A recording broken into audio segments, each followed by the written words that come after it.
तो फिर रुके क्यों हो? अपनी उपाधि का आशीर्वाद देकर मुझे मुक्त करो इस बंधन से।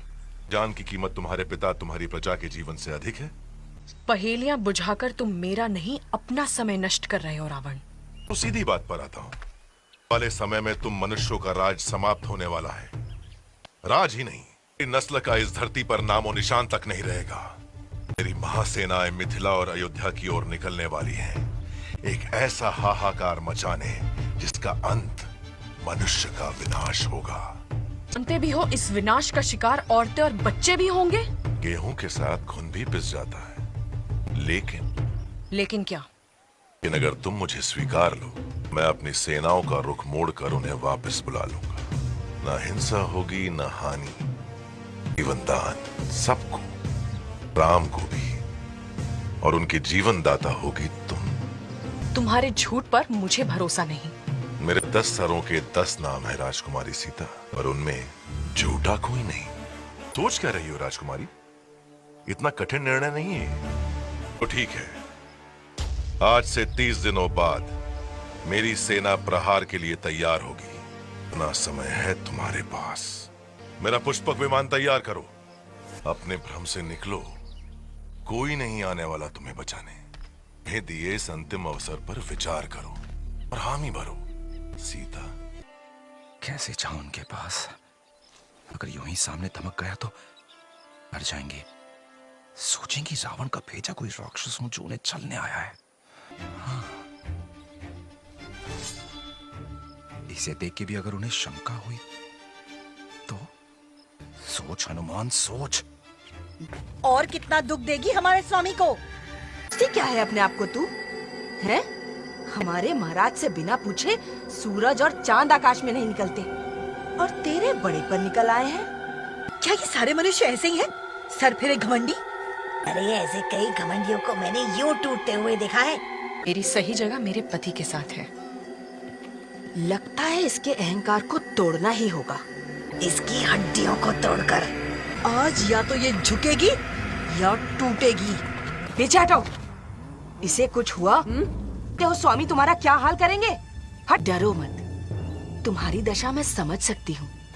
अनजान लोग, अनजान जगह, मुझे अपना समझो बहन। इन गवारों को छोड़ो, मेरी बात मानो। रावण को गलत समझ रही हो बहन। इन सबसे ज्यादा उन्हें मैं जानती हूँ। वो राम जितने ही महान हैं, के दुलारे हैं, कि इस जग में उनसे बड़ा कोई रक्षक नहीं। रक्षा मुझे एक ही से चाहिए। हाँ बहन, किससे रक्षा करनी है तुम्हारी? स्वयं रावण से। डरेगी नहीं ये। उल्टा जितना जिएगी उतना ही स्वामी इस पर मरते रहेंगे। इसीलिए जो काम वो ना कर सके हमें करना होगा। आज नहीं तो कल हमें इस बात की शाबाशी दे ही देंगे वो।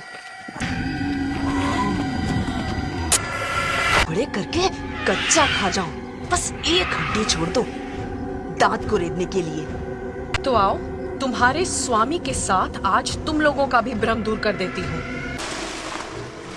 ये पेड़ क्यों? हवा से?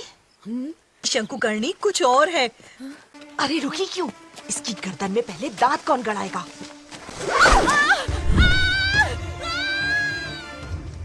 हाँ? जादू?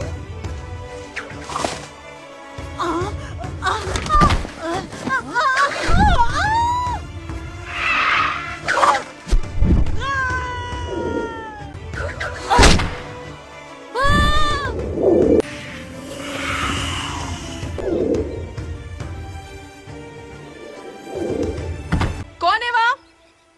रावण, जो भी हो सामने आओ। आओ राक्षस। मैं कोई राक्षस नहीं हूँ देवी सीता। तो फिर छिपे क्यों हो? डर से। नीचे आओ। कौन हो तुम? हनुमान, आपका सेवक अब से सदा के लिए। आपको ढूंढने के लिए भेजा है मुझे। भेजा? किसने? ये अंगूठी तो इन दिनों चाहते हुए भी मैं तुम्हारा ध्यान नहीं रख सका सीता। क्षमा करोगी मुझे? सोचूंगी। क्या करूं, लक्ष्मण और मेरा सारा समय इस नए घर को बनाने में लग रहा है। घर मेरा भी तो है ना, तो मैं भी कुल्हाड़ी उठाकर आपकी सहायता करूंगी।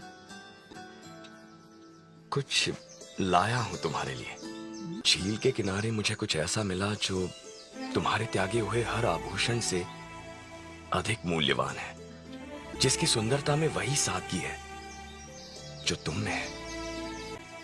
ये मेरे जीवन का सबसे कीमती गहना है।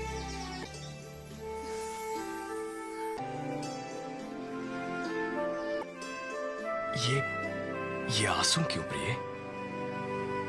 खुशी जब दिल में ना समा पाए तो वो आंखों से छलक जाती है। राजकुमारी, आप मेरे स्वामी ने दिया ये तुम्हें। स्वयं अपने हाथों से, और मैंने भी कसम ली कि इसे आप तक पहुंचा कर रहूंगा। देवी, आपके अपहरण के बाद बहुत कुछ घटा है। एक अटूट गठबंधन बना श्री राम और मेरे महाराज सम्राट सुग्रीव के बीच, के तहत पूरी वानर सेना आपकी खोज में निकल पड़ी है। एक समय था कि उपवन में हम तीनों को बस एक दूजे का सहारा था, और अब एक पूरी सेना का साथ है, वानर सेना। राम से मिलकर मुझे मेरे जीवन का अर्थ समझ आया देवी सीता। शक्ति मैं तुम्हारे अंदर देख रही हूँ हनुमान। तुम्हारा और उनका मिलना कोई संयोग नहीं। पर आप उनसे अलग नहीं। वही गुण, वही स्वभाव, वही तेज। वरना रावण जैसे दुष्ट के सामने अब तक अटल रहना। हाँ, पर श्री राम बिना सब कठिन है। फिर देरी किस बात की देवी सीता? मैं आज रात ही आपको अपने साथ यहाँ से सीधे श्री राम के पास ले जाता हूँ। ऐसा कर सकते हो?